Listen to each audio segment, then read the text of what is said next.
La contribution des Maliens établis à l'extérieur dans la refondation de l'État au cœur d'une rencontre au CICB. Il s'agit des États généraux de la migration et cadres de concertation avec les Maliens établis à l'extérieur qui ont commencé aujourd'hui et continuent jusqu'au samedi 19 août. À suivre l'intervention du ministre chargé des Maliens établis à l'extérieur. Le centre de santé communautaire de Tintilène est classé le centre de santé le plus propre de la région de Ménaka, un classement de l'ONG Gardel. Elle a initié ce concours entre 10 centres de santé communautaires de Ménaka et de Tendermen. Bonjour à tous et bienvenue aux informations. Les États généraux de la migration et cadres de concertation avec les Maliens établis à l'extérieur ont commencé aujourd'hui et se terminent le 19 août. Le thème retenu est mobilité humaine, facteur d'intégration, de développement et d'enrichissement. Quelle contribution des Maliens établis à l'extérieur à la refondation de l'État? Pour plus de précisions, écoutons Moussa Ag Ataher, ministre des Maliens établis à l'extérieur et de l'intégration africaine. Il est au micro de Abdul Karim Kaba. Il s'agit pour nous, pendant 3 jours, du 17 au 19, réunir tous les acteurs, notamment les associations des Maliens de l'extérieur, les délégués de ces associations dans le monde entier. Et nous avons surtout ciblé les pays où il y a une forte densité de Maliens, mais également les pays où les Maliens ont des problèmes. Nous avons aussi invité, en plus des organisations des Maliens de l'extérieur, certaines ambassades, certains de nos ambassadeurs et certains de nos consuls. La deuxième raison, les Maliens établis à l'extérieur ont un apport inestimable, aussi bien dans le développement du pays que dans le transfert des fonds, que la réalisation d'infrastructures sociales de base. C'est pendant la transition que les Maliens de l'extérieur, établis à l'extérieur ont été vraiment pris en charge et pris en compte dans les institutions. Vous savez que les plus hautes autorités ont décidé de donner un quota aux Maliens établis à l'extérieur, au CNT, au Conseil national de transition, ils sont des représentants, au Haut Conseil des collectivités, au Conseil économique, social et culturel.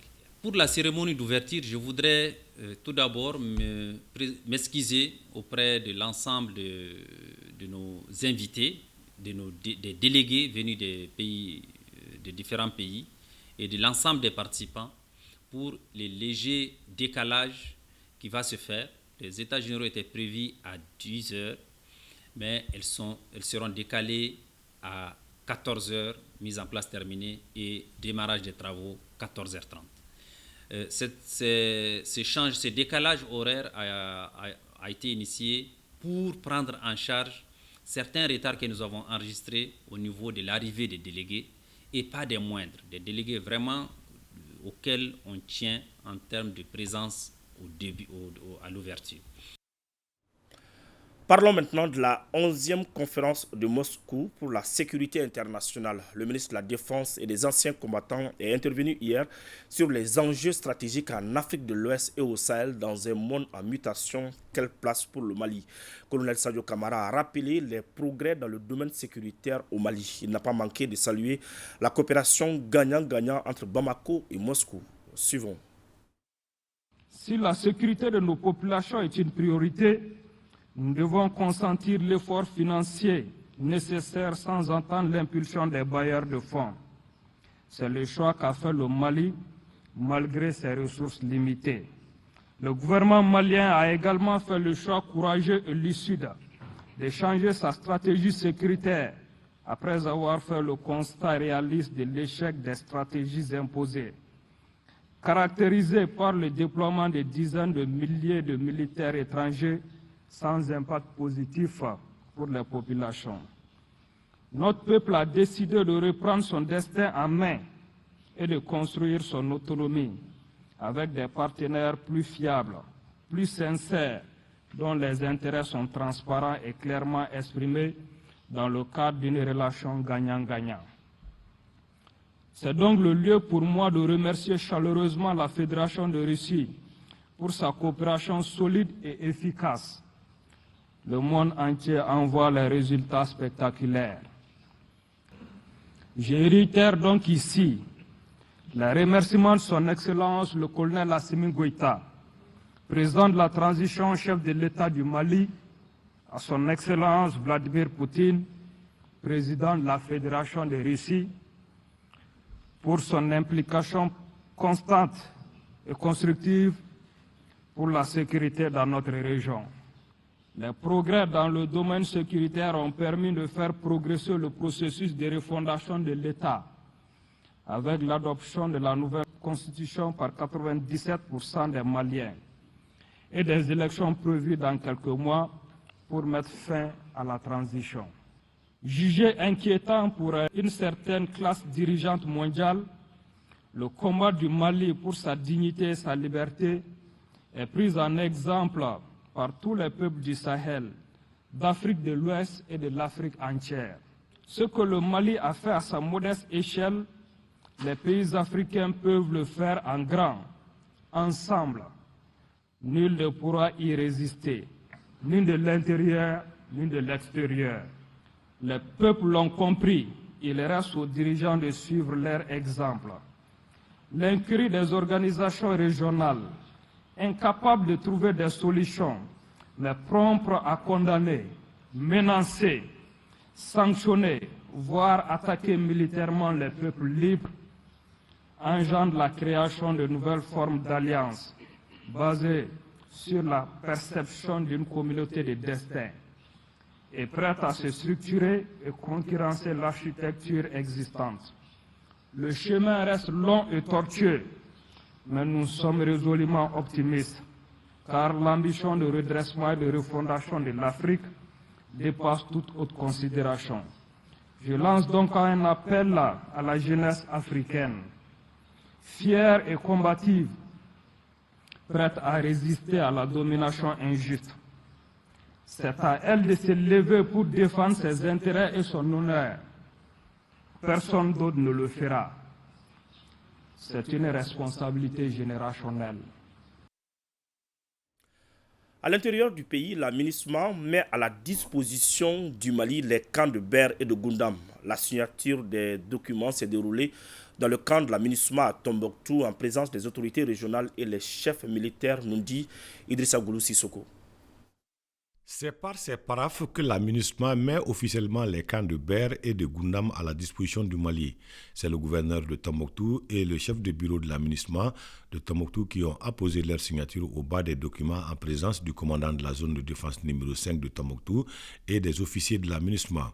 Je voudrais d'abord remercier les chefs de bureau de la MINUSMA à Tombouctou avec l'ensemble de ses collaborateurs pour la bonne collaboration avec les autorités administratives et militaires de la région de Tombouctou.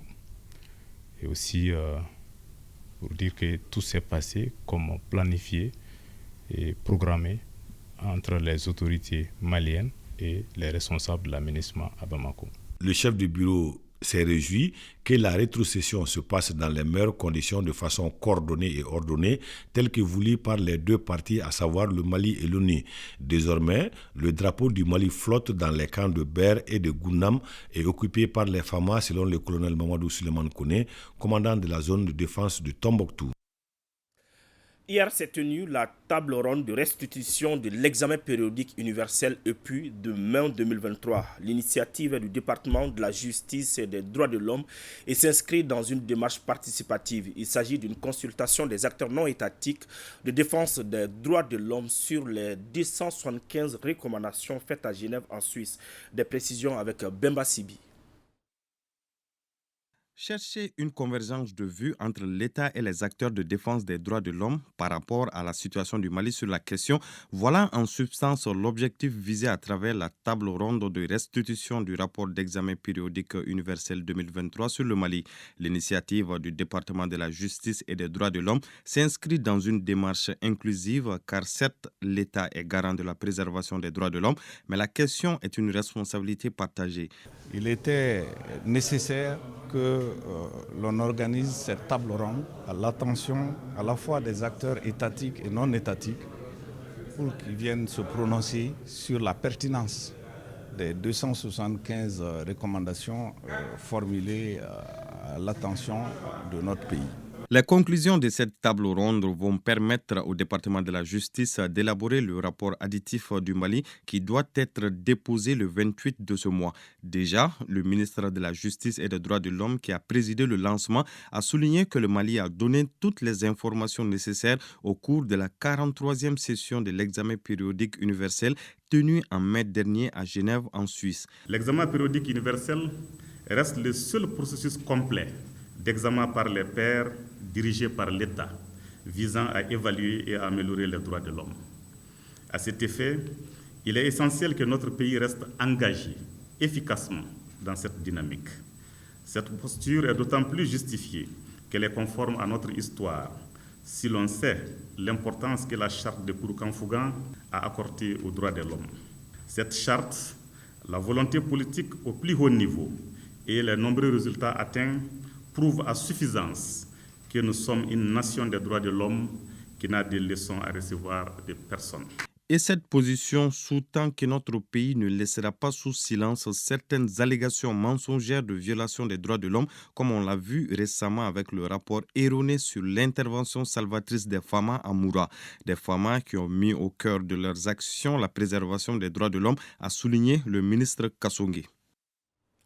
Sur un tout autre plan, Yacouba Katilé est réélu secrétaire général de la section syndicale des douanes du Mali. C'était au cours de la 5e conférence nationale ordinaire de la section. M. Katilé entend s'investir à travers le dialogue et la concertation pour l'atteinte des objectifs. Aridjou Matina pour le compte-rendu. La section syndicale des douanes du Mali renouvelle sa confiance à son secrétaire général sortant.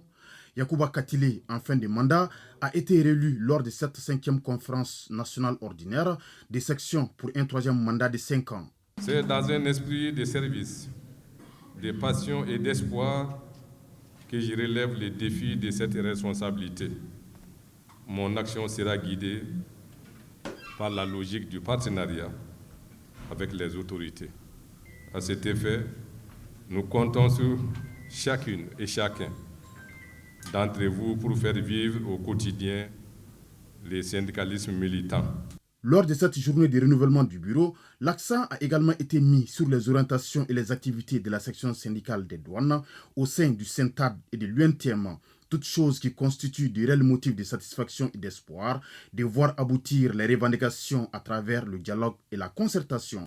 Je vous demande au cours de vos travaux de mettre l'accent sur l'esprit de corps, l'entente et la cohésion qui vous ont toujours caractérisé. Longtemps ignorée comme épicentre des activités syndicales, la voilà première à terminer. Cela n'est pas un hasard, car à sa tête se trouve un homme sérieux, compétent, sachant mettre le devoir dans ses aspects moraux et matériels au-dessus des préoccupations personnelles. Les résultats engrangés par la structure syndicale lors du mandat écoulé témoignent du travail accompli et doivent être consolidés pour améliorer davantage les conditions de vie et de travail des travailleurs. On a encore plus de satisfaction aux travailleurs, particulièrement ceux de l'administration des douanes, d'apporter notre contribution à la construction nationale. Cette 5e conférence nationale ordinaire, qui était très attendue, a vu la participation des délégués venus un peu partout à travers le pays. Repartons à l'intérieur du pays. L'ONG Gardel a proclamé les résultats du concours Centre de santé propre dans la région de Ménaka. C'est le centre de santé communautaire de Tintilène qui a remporté le premier prix. 10 centres de santé communautaires ont participé à ce concours. On en sait plus avec Mohamed Lamine Maïga. Le concours École propre de Ménaka a permis aux élèves et aux enseignants de s'approprier les notions d'hygiène et d'assainissement au sein de leur établissement. Pour améliorer les conditions d'hygiène et d'assainissement dans 10 écoles du Cap de Ménaka, l'ONG Gardel a lancé une compétition dénommée Concours École propre. Cette compétition a consisté à évaluer toutes ces écoles selon leur degré de propriété et leurs engagements pris lors des champs de sensibilisation sur les bonnes pratiques d'hygiène et d'assainissement. Ces écoles ont été évaluées à travers un système de notation continue. Ce concours a été financé par l'UNICEF à travers la Suède, des partenaires que les autorités régionales ont remerciés pour leur appui à cette initiative. C'est un réel plaisir, à l'occasion de cette cérémonie de proclamation des résultats et remise des prix concours école propre du SEC de Ménaka. Je souhaite particulièrement témoigner ma gratitude à l'UNICEF qui ne ménage aucun effort pour accompagner le gouvernement du Mali en général et en particulier la région de Ménaka. Ce concours a mis en compétition 10 écoles. Le premier prix revient à Inti-Taliwen, second cycle, Abator premier cycle et Inti-Taliwen premier cycle occupent respectivement les deuxième et troisième places. Les autres établissements ont tous reçu des prix d'encouragement. Fin de ce journal. Merci de l'avoir suivi. Un grand merci à toute l'équipe de réalisation.